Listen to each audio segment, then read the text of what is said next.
All right, so in the last couple of videos, we actually dove into a few of these kind of nice, cheesy little riddles and problems that all centered around this idea of having various states and actually how we go about transitioning between them. That is essentially the big idea of finite state machines, or the more general concept of finite automata. So down below I have kind of this nice practical definition about what this world is all about, just so you can kind of see what we're talking about as we begin to kind of pull back the curtains and dig a little bit more into the underguts about what makes this whole process all work. So down below I have what I'm going to say is a practical finite state automaton is basically four things. So it's a collection of functions or things that need to get done. It's a bunch of events or reasons to actually go about calling these objects. We may have some piece of data that's actually going to be tracking whatever state this collection of objects happens to be living in. So you're having, this group of missionaries and cannibals going about, and I want to know where they happen to be, or maybe I have my farmer and goat or whatever I'm working with.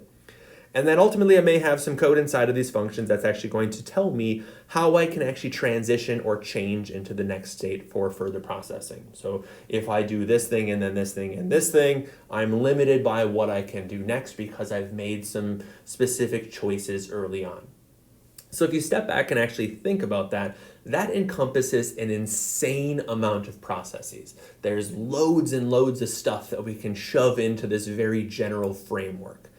Basically anything that you can draw with a flowchart is then going to be jammed into this world. So it is a massive kind of umbrella. And then what's going to happen is that this umbrella is, great and dandy and awesome, but it's not going to be big enough. So we're going to have to, extend it and make it a little bit cooler, and we're going to layer things on top of it. But it's going to give us this really nice, maybe overly simplistic idea of how computation works, but it's going to give us things that we can then begin to append various aspects and things to it. So this is going to kind of motivate us into the world of looking at Turing machines and kind of modern computation and all that kind of good stuff.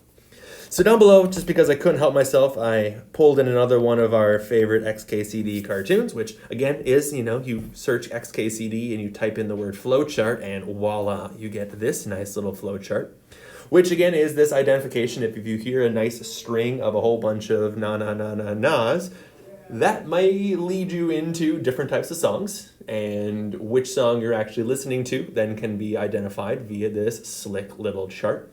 This is actually an updated version of it. So the author of XKCD originally posted this, and then later on that day was like, holy schmoly, I forgot Hey Jude. How could I forget Hey Jude when I have a sequence of na-na-na-na-nas? So we went back and actually edited it and reposted this. It's like one of the only times he's actually gone back and edited one of his cartoons.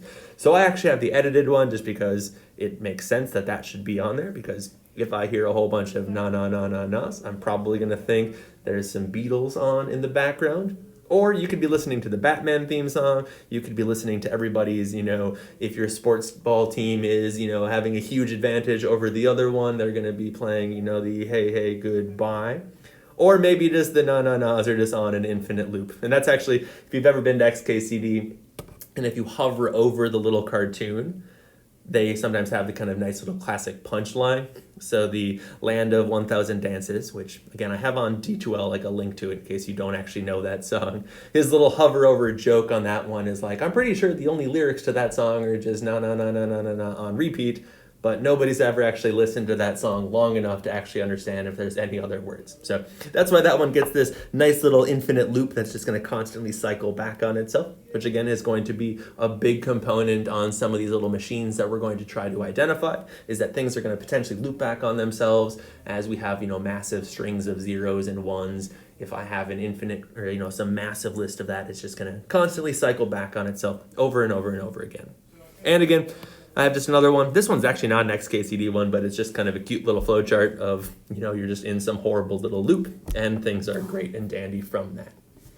So this whole kind of early on theory may sound kind of overly simplified, but there are actually kind of a bunch of really early applications where this kind of gets stuffed into. So it's this great kind of foundational aspect, but it does actually have some really early kind of cheesy applications. So sometimes textbooks will have early applications as, some type of vending machine or some type of door. You're going to walk into some sensor and then the door opens. And then when you walk through the door has to close. And then you have this nice little system.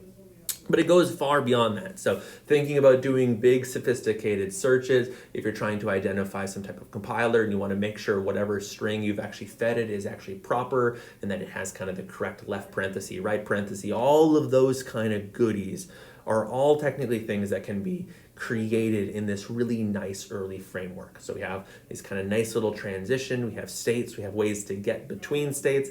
All of that stuff is going to hit really early on. And we get kind of a nice foundational aspect, which we then can use to kind of go up the tree in terms of what we can do and what's cool and where is this all going to lead to.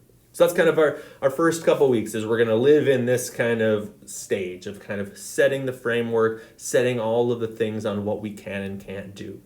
And then it naturally leads into this question about what can computers actually do? What can we actually solve with these things? What problems can actually be solved? So that actually leads into the kind of next layer, which is this notion of computability and decidability.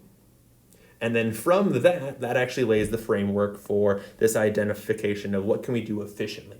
So this idea of how complex is this process? Can we make it more efficient? What can we do to help us?